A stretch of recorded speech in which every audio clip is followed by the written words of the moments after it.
A cúpula da OCS, você escreveu um artigo no seu site, o surgimento de uma nova ordem mundial. O que aconteceu e como você avaliou a cúpula da OCS?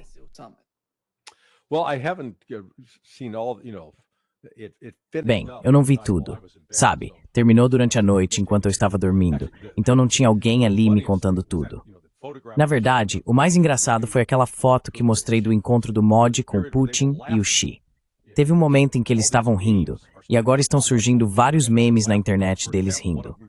Por exemplo, um deles diz, Putin para Modi, cara, você acredita que o Macron é casado com um cara? Ou então Putin diz para Modi, meu avô morreu dormindo em um ônibus. E o Modi responde, poxa, sinto muito. E ele diz, ele morreu em paz, pena pelos outros passageiros. Mas isso mostra que aquelas risadas não eram só por educação. Eram risadas de verdade, de dar gargalhada. Então eu não sei sobre o que eles estavam conversando.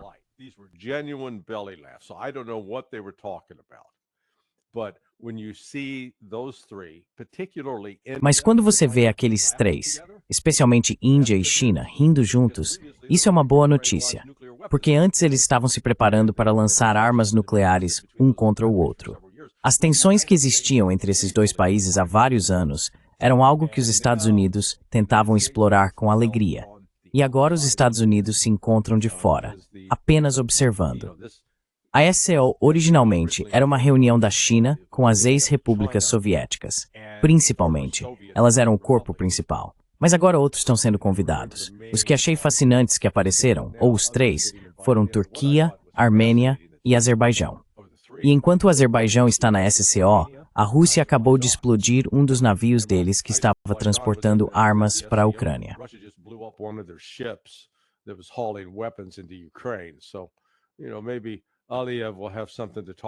Então, sabe, talvez Aliyev tenha algo para conversar com Putin. Ou Putin vai lembrá-lo. Ele simplesmente vai dizer, sabe, fafo. Eu gostaria de descobrir o que é FAFO em russo. Sabe, precisamos ir ao Google Tradutor e começar a usar isso como sigla. Isso será o que Putin compartilhou com Aliyev. Mas sabe, no começo, eu peguei as observações iniciais do Xi, e ele disse, não vamos mais tolerar esse bullying. Vamos traçar uma nova ordem de segurança. Então o trabalho da OCS realmente vai complementar o BRICS. E a ironia, bem, não é exatamente ironia, mas o Modi aparece nisso como o novo, digamos, presidente em exercício do BRICS para o próximo ano. Assim como sabe, no ano passado, por essa época, eles estavam em Kazan para a cúpula do BRICS.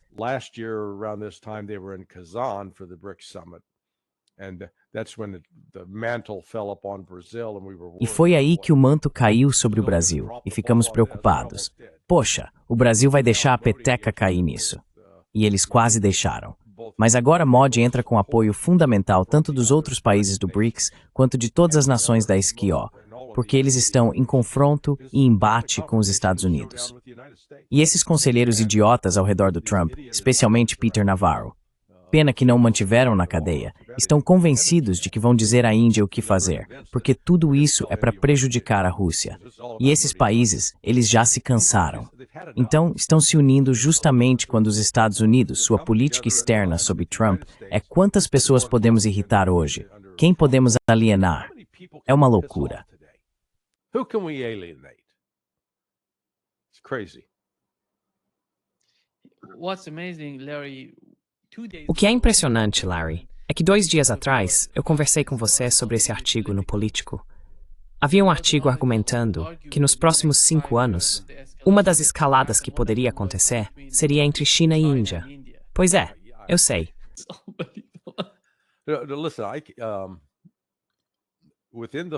Ouça, dentro do establishment de política externa aqui nos Estados Unidos, e estou dizendo isso para a maioria dos seus espectadores estrangeiros que vão apreciar e entender o que está acontecendo aqui, existem basicamente 2 mitos que continuam a dominar. Se você participar de qualquer um desses fóruns acadêmicos ou apresentações de políticas, vai se deparar com isso. Mito número 1. A Rússia é apenas um enteado da China. Está ali só por conveniência no momento, mas na verdade não gosta dos chineses, e os chineses vão dominá-la de qualquer maneira. Então a Rússia é tão pequena e tão insignificante.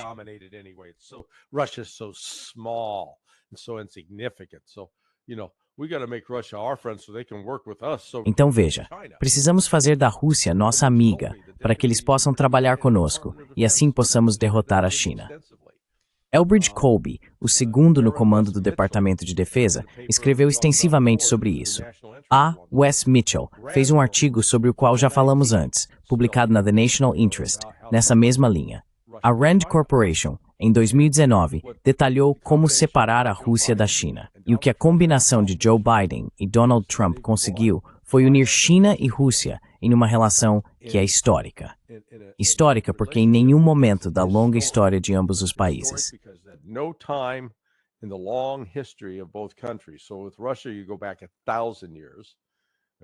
Com a Rússia, você volta 1000 anos na história. E com os chineses, não tenho certeza se tenho dedos suficientes nas mãos para contar até onde vai. Mas agora eles estão integrados tanto econômica quanto politicamente, financeiramente e militarmente. Eles estão compartilhando. Então, essa é uma cooperação ampla.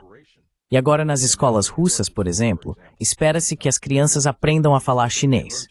Não é um curso esotérico para apenas algumas pessoas. É algo que todos devem fazer. E você vai aprender outro idioma. Você vai aprender chinês. Esse é o primeiro mito. O segundo mito é que não há como Índia e China se darem bem. E o que fazemos?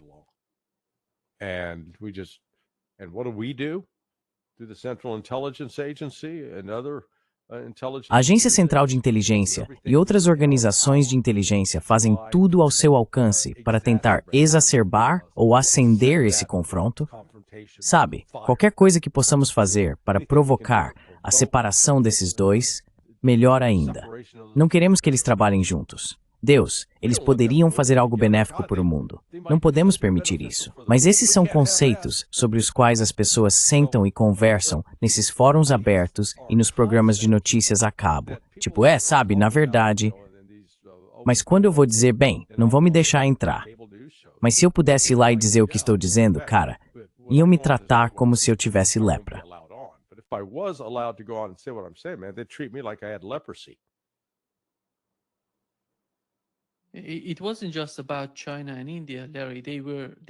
Não era só sobre China e Índia, Larry. Eles tinham o mesmo tipo de argumento sobre Rússia e China também. Sobre Irã e Rússia não se gostarem. Afinal, eles foram, de certa forma, inimigos historicamente. Mas se você olhar para o cenário agora, vê como o mundo está mudando diante dos nossos olhos. China e Rússia, acho que o establishment nos Estados Unidos ainda não acredita que isso está acontecendo.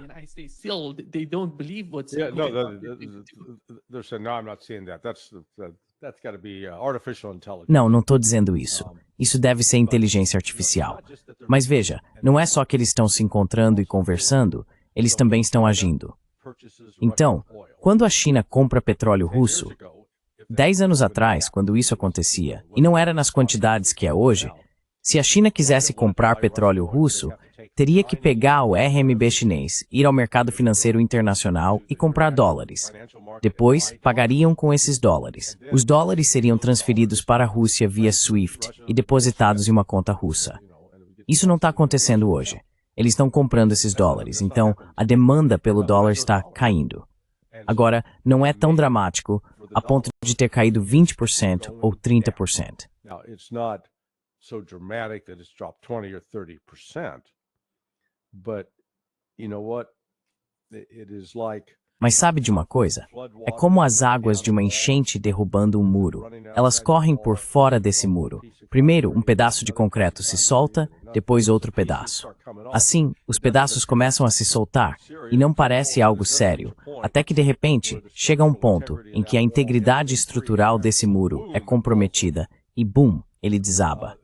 É para esse caminho que o sistema financeiro dominado pelo dólar americano está indo, porque Rússia e China estão contornando isso. China e Brasil estão contornando isso. A Índia com a Rússia está contornando isso. A Índia com outros países do BRICS também vai contornar isso. Então, de repente, esses países, China, Rússia e Índia, são países de grande importância. China, Russia and India are major countries, and as is Brazil. E assim como o Brasil. Você sabe, a África do Sul não está no mesmo patamar que eles em termos de economia, certo? Mas agora que todos eles estão começando a usar moedas diferentes do dólar, para liquidar o comércio internacional, isso representa uma ameaça à dominância dos Estados Unidos nesse sistema financeiro. Agora, eles insistiram publicamente que, sabe, não estamos tentando substituir o dólar, não. Mas não é como se eles fossem criar uma nova moeda, que seria, sabe, uma moeda dos BRICS. Mas eles estão dizendo, não vamos mais ficar na posição em que vocês, os Estados Unidos, podem nos intimidar, ameaçar, sancionar, prejudicar e usar o seu dólar como um porrete para nos bater.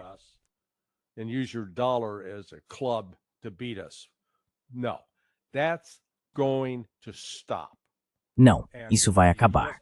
E as ações dos Estados Unidos após o início da operação militar especial em fevereiro de 2022, foi aí que esse estopim inicial foi aceso.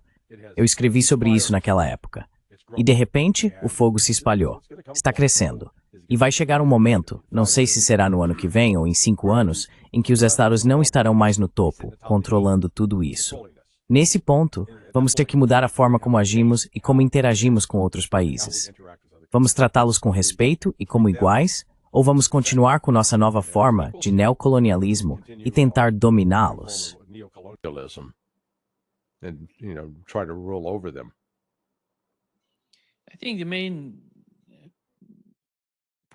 Acho que o ponto principal seria o que está unindo todos esses países. O único ponto é que suas economias estão os unindo. Suas economias são totalmente importantes para sua segurança, para seu crescimento, para o futuro de seus países. E não parece que esse fato seja valorizado em Washington.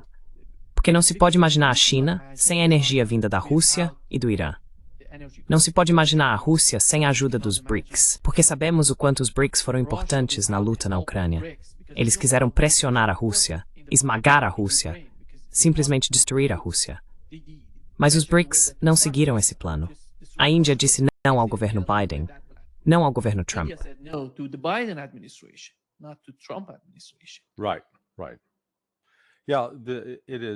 Certo. É isso mesmo. Estamos em uma fase de transição no mundo, onde os países que foram explorados pelos impérios coloniais, pela Europa e pelos Estados Unidos, eu coloco os Estados Unidos nesse mesmo império colonial. Gostamos de fingir que somos o melhor amigo do mundo, que somos uma cidade sobre a colina celebrando a democracia. Mas somos um dos maiores invasores da história. E o número de mortes que causamos em outros povos é significativo. Mas se você olhar também para a África, especialmente no Sahel, esses países que costumavam ser explorados principalmente pela França, estão expulsando-os e assumindo o controle de seus próprios recursos naturais.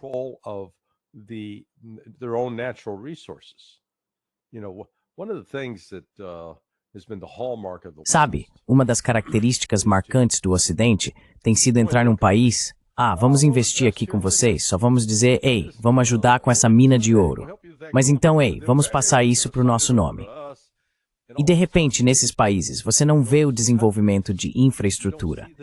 Você não vê o desenvolvimento do povo, no sentido de ter uma classe média sólida, pessoas em uma sociedade de consumo, onde possam viver com infraestrutura decente, boas estradas, bons sistemas de esgoto e água, para que a população seja saudável, boa eletricidade. Os impérios coloniais não promoveram isso, e eles sempre lidaram com esses africanos em particular, sabe, essas pessoas negras, como se fossem estúpidas.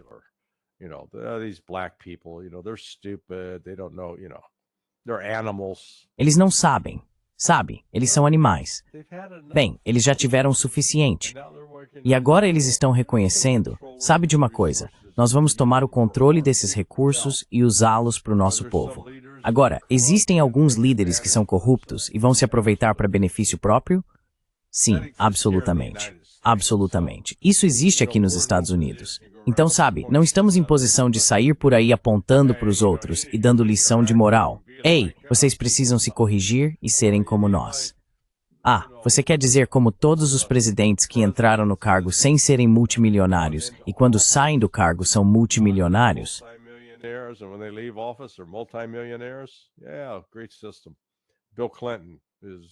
Sim, ótimo sistema. Bill Clinton é, você sabe, o garoto propaganda disso, assim como Barack Obama, 2 dos piores exemplos.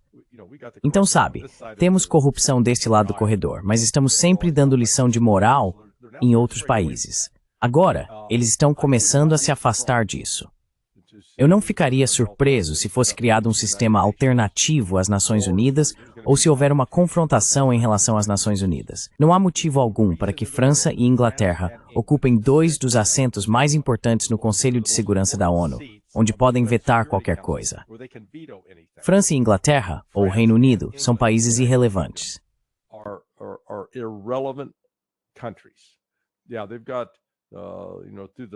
Sim, eles têm, você sabe, através do sistema financeiro, as influências bancárias, dos Rothschild, do dinheiro europeu ali, eles têm alguma influência. Mas militarmente e economicamente, eles são uma piada. São uma piada absoluta. Eles não produzem nada de grande relevância. Você sabe, a França produz ótimos vinhos e champanhe, alguns bons queijos. Mas em termos de recursos naturais ou tecnologia moderna que está mudando o mundo, não. Tudo isso está acontecendo na China. E, você sabe, no Ocidente, esse mito continua se perpetuando. Ah, os chineses só têm isso porque roubaram de nós. Os chineses estão fazendo coisas em uma escala industrial que os Estados Unidos não conseguem igualar de forma alguma.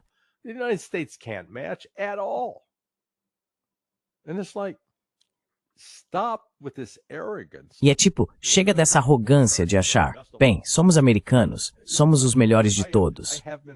Sabe, eu já tive orgulho de ser americano, porque houve um tempo em que eu achava que éramos realmente sinceros em tentar ajudar os oprimidos, em tentar defender a liberdade. Agora, conforme fui envelhecendo, percebi que tudo não passava de um grande golpe. Eles usaram esse discurso e enganaram um monte de pessoas de bom coração, fazendo-as acreditar nisso, enquanto aqueles que realmente estão no centro do Deep State e dessas instituições financeiras importantes não acreditam nisso nem um pouco. Somos apenas algo que pode ser usado.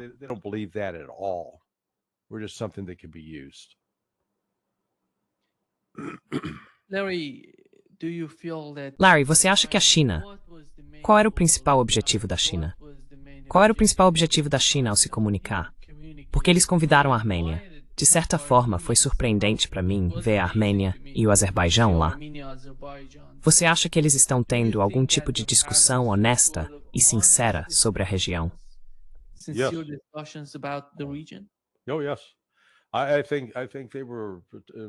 Ah, sim. Acho que eles foram informados, provavelmente de forma bem clara, que veja, essa é a realidade. Nossa economia está crescendo. A economia dos Estados Unidos não está. Os dados estão alinhados com a Europa. A Europa está em declínio. O futuro é aqui. Vocês são pequenos, e especialmente para a Armênia e para o Azerbaijão. Vocês são países muito pequenos. Não que sejam insignificantes, mas se decidirem se alinhar com o Ocidente e com países que querem nos atacar e intimidar, então sabem, essa é a escolha de vocês. Mas entendam que essas escolhas têm consequências. Então não acho que eles estavam lá para ameaçá-los.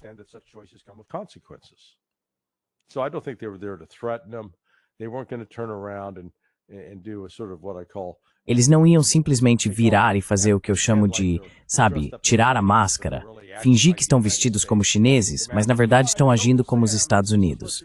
Tirar a máscara. Oi, é o tio Sam, e é isso que vocês vão fazer. Não. Acho que eles tentaram transmitir. Vamos lidar com vocês com respeito, em pé de igualdade, mesmo que vocês sejam um país muito, muito pequeno. Especialmente a Armênia, com 2,8, 3 milhões de pessoas, no máximo. Ora, isso é um bairro em Pequim, certo? Então talvez tenha sido para mostrar a eles. Deixem-nos mostrar quais são as verdadeiras oportunidades de cooperação econômica.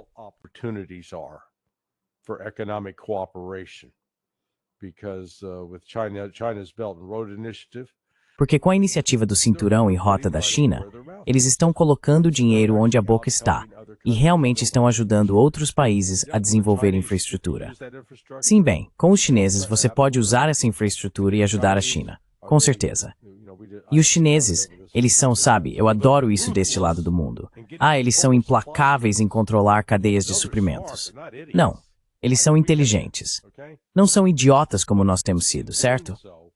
Mas, ao fazer isso, eles não agem como aquele chefe de monopólio que diz, agora você está nas nossas mãos e faz o que queremos ou vamos apertar. Sabe?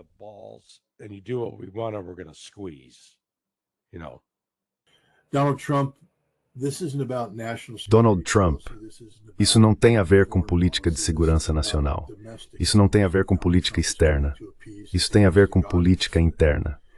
Donald Trump está tentando agradar um público doméstico e vários públicos domésticos ao mesmo tempo. Ele tem sua base, que diz estar cansada de ver dinheiro americano sendo enviado para financiar a Ucrânia. E então ele tem sua oposição política, ou o que eu diria serem os traidores entre nós, aqueles que afirmam apoiar Donald Trump, mas que na verdade se opõem veementemente a qualquer política que possa pôr fim a esse conflito em termos aceitáveis para a Federação Russa. E por isso ele precisa passar por essas manobras muito complicadas. Ele não se importa com os mortos, porque não sabe contar os mortos. Ele apenas repete números que são passados a ele por outras pessoas.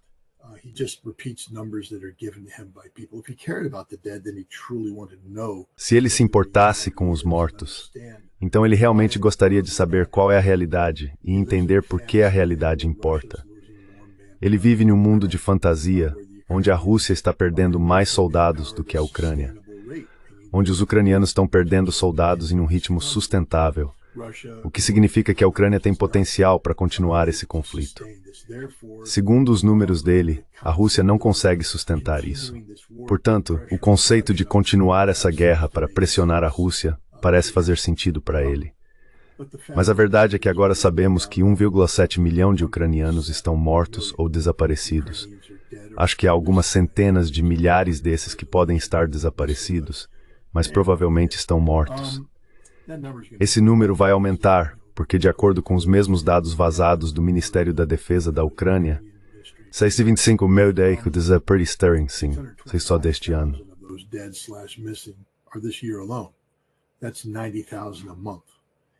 Isso são 90 mil por mês.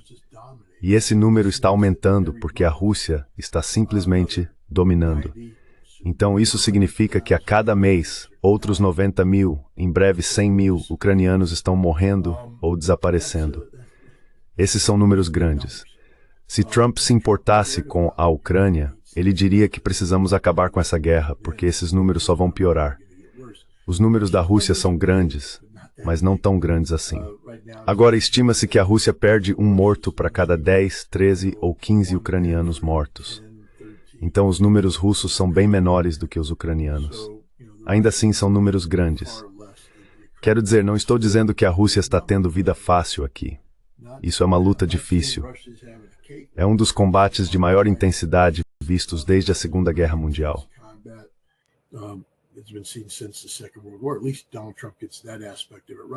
Pelo menos Donald Trump entende esse aspecto corretamente. Ele está começando a perceber que é um novo tipo de guerra. Ele falou outro dia sobre a guerra com drones e a realidade desse tipo de combate. Mas você sabe, ele não pode se deixar ser colocado contra a parede, no sentido de que teria cedido à Rússia. Então ele precisa dizer coisas estúpidas e fazer coisas estúpidas. Por isso, outro dia ele postou nas redes sociais que a Ucrânia tinha capacidade de atacar a Rússia. Ninguém jamais venceu uma guerra apenas se defendendo. É preciso ter capacidade de atacar.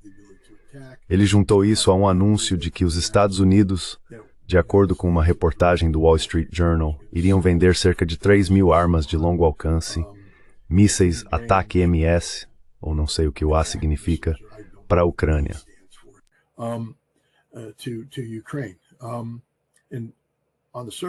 E à primeira vista, você diz, ué, como assim? Porque não foi o Donald Trump quem percebeu lá em dezembro de 2024 que a autorização do governo Biden para o uso de mísseis Ataque-MS visando ativos estratégicos russos nos levou à beira de uma guerra nuclear? Trump percebeu isso. Por isso ele disse, não vou continuar com essa política. Agora ele está seguindo essa política, só que usando um sistema de armas diferente. Mas vamos analisar isso, porque foi o que ele disse. Ele está fazendo esse jogo agora para que ninguém possa dizer que ele não apoia a Ucrânia. Ele disse, não, não, não, não, não, não, não. Só não vamos pagar por isso.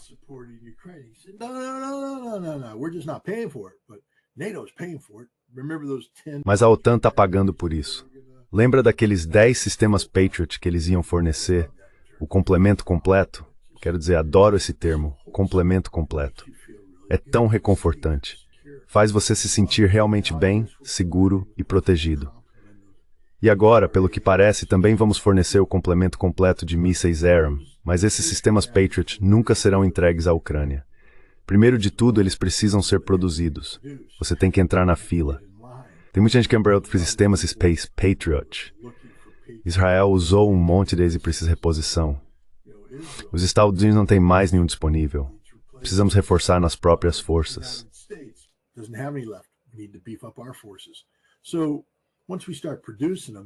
Então, uma vez que comecemos a produzi-los e enviá-los para a Europa para que possam ser transferidos para a Ucrânia, estamos falando de 2027, 2028.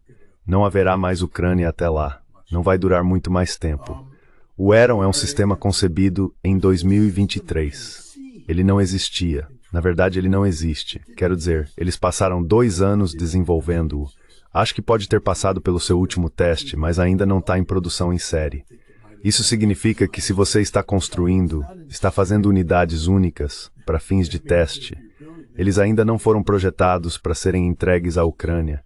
E mesmo assim, em 6 semanas, Donald Trump diz que começará a entrega. Isso significa que, vamos supor, para fazer esse anúncio, o sistema agora passou por sua avaliação final.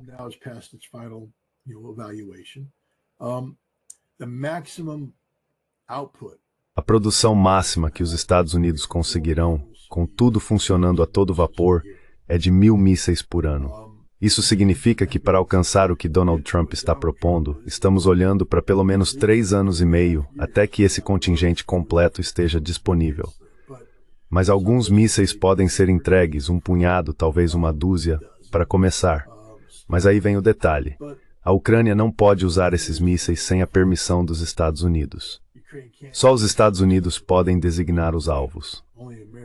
E se você acha que Donald Trump vai permitir que os Estados Unidos designem alvos para os mísseis ARAM, sabendo que ao fazer isso você fecha a porta para qualquer possibilidade de paz, porque se torna um participante direto da guerra, isso não vai acontecer.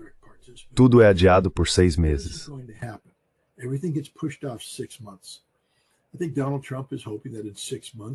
Acho que Donald Trump está esperando que em 6 meses haja uma nova realidade no terreno, uma que obrigue os ucranianos a aceitar os termos russos sem concessões, encerrando assim esta guerra. Caso contrário, você sabe, essa guerra vai continuar até que a Rússia alcance todos os seus objetivos. E, infelizmente, para atingir esses objetivos, a Rússia terá que destruir o exército ucraniano. Hoje, há 800 mil deles lá. Acho que quando tudo isso terminar, a Rússia terá matado mais 250 mil a 300 mil ucranianos. É assim que as coisas são. É assim que a guerra funciona. Então essa é a realidade. Donald Trump está dizendo coisas, mas a realidade é que nada de substancial será entregue.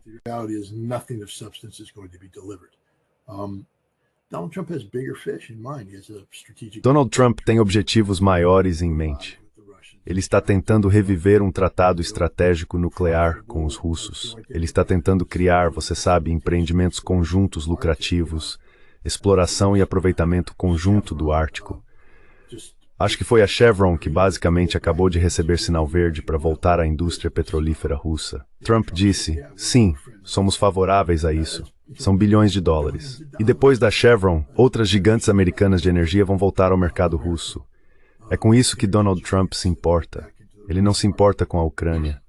Na verdade, hoje, ou acho que ontem, ele disse o que a Ucrânia esperava ao entrar em guerra com a Rússia. Eles levaram uma surra. Ele reconhece essa realidade.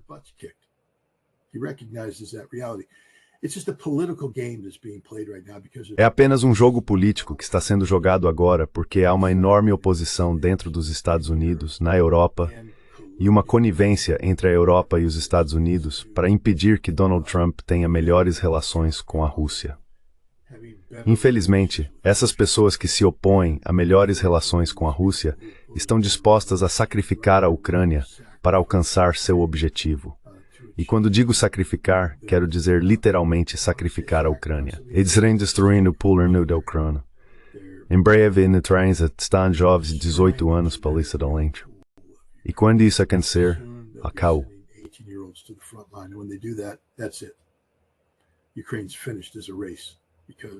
A Ucrânia acabou como nação porque vai restar um monte de mulheres e não vai sobrar nenhum homem. E agora entramos em um tópico meio sensível. Mas a Rússia tem um problema demográfico.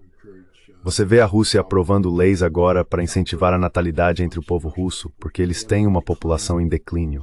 E por causa do conflito na Ucrânia e da expansão da OTAN, a Rússia teve que aumentar o tamanho de suas forças armadas. Agora já são 1,3 milhão. Provavelmente vai chegar perto de 1,6 milhão quando a expansão terminar.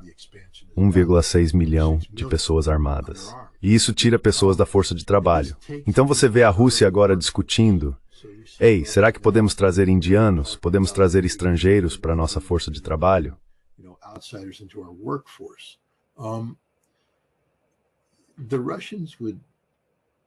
Os russos adorariam nada mais do que ver a OTAN simplesmente dizer: somos uma organização defensiva novamente, de volta às nossas raízes, e vamos agir de acordo.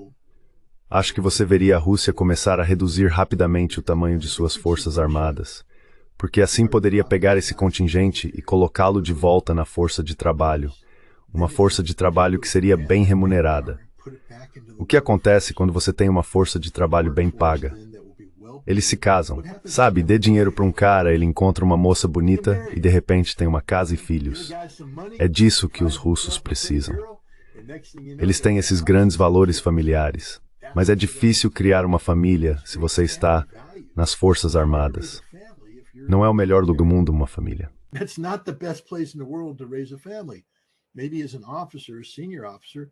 Talvez como oficial, um oficial sênior.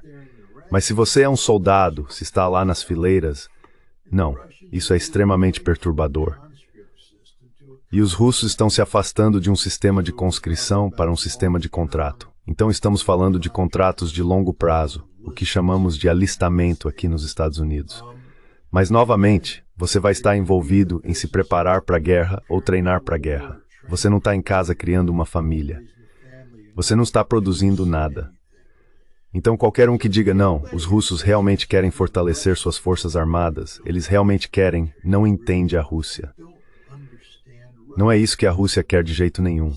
É exatamente o oposto do que a Rússia quer. A Rússia fará o que for necessário para se proteger.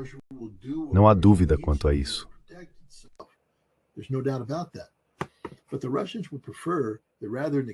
Mas os russos prefeririam, em vez de expandir suas forças armadas em 600 mil pessoas, ter esses 600 mil na força de trabalho, empregados de forma produtiva, fazendo coisas que são boas para a Rússia e para os parceiros econômicos da Rússia, ganhando uma renda sólida, pagando impostos e, acredito, se casando e criando filhos. Muitos filhos, porque a Rússia precisa de crianças.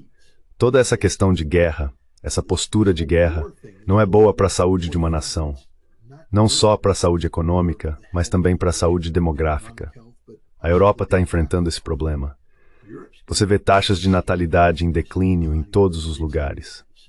Esse é, de certa forma, o perigo da imigração, porque agora você está injetando valores não tradicionais em sociedades que são definidas por valores tradicionais.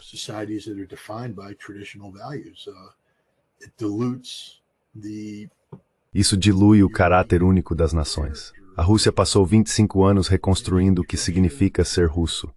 Houve um tempo em que os russos estavam prontos para abandonar a Rússia. Eles estavam abandonando a Rússia. Eles não acreditavam na Rússia, tinham perdido a fé na Rússia. Hoje não. Tenho que dizer, estou profundamente impressionado com os russos. Eles não são uma sociedade perfeita.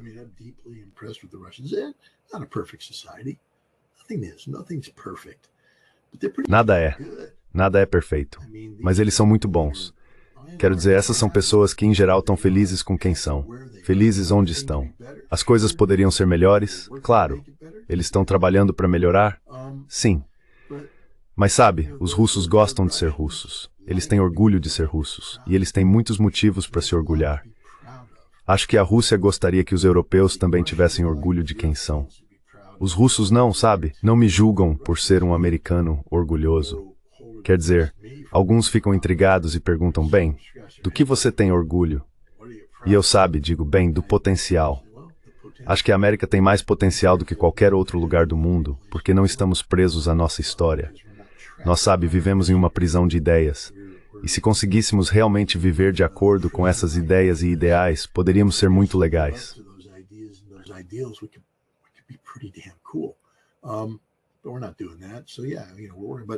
Mas não estamos fazendo isso. Então, sim, sabe, mas eu amo o potencial da América. E os russos são tipo, legal, gosto de um cara que ama seu país. Os russos admiram uma pessoa que ama seu país. Eles nunca vão te julgar por dizer sou um americano orgulhoso, ou sou um iraniano orgulhoso, ou sou um brasileiro orgulhoso, ou sou um canadense orgulhoso. Eles dizem, ótimo, você tem orgulho do seu país. Nós também, portanto, temos muito em comum. Você ama seu país, eu amo o meu. Vamos nos dar bem. Os russos são ótimos quanto a isso. A Europa nem tanto hoje em dia. E é triste. É triste. Eu morei na Europa, eu cresci na Europa, cresci na Alemanha. E viajei bastante, sabe, naquela época. Eu tinha o Passe Eurail, sabe? E você coloca uma mochila nas costas e simplesmente vai.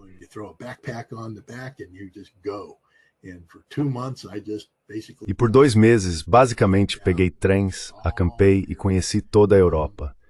E você podia dirigir para vários lugares, sabe? Meus pais, toda vez que tiravam férias, a gente ia para um lugar diferente na Europa. Era simplesmente fantástico. Eu amava a Europa. Amava todos os aspectos da Europa. Eu adorava cruzar as fronteiras. Gostava de sair da Alemanha, onde eu tinha meus marcos alemães, e depois entrar na Itália e pegar a lira italiana. Uma das primeiras coisas que você fazia ao chegar na estação de trem era entrar e trocar seu dinheiro. E aí você estava na Itália. E realmente sentia que estava na Itália porque tinha liras. Hoje em dia não, é tudo euro. E meio que apagaram as fronteiras. Eu sei que era para ser conveniente, mas a Europa perdeu seu encanto. Perdeu o que significa ser europeu. Enfim, já falei demais sobre isso.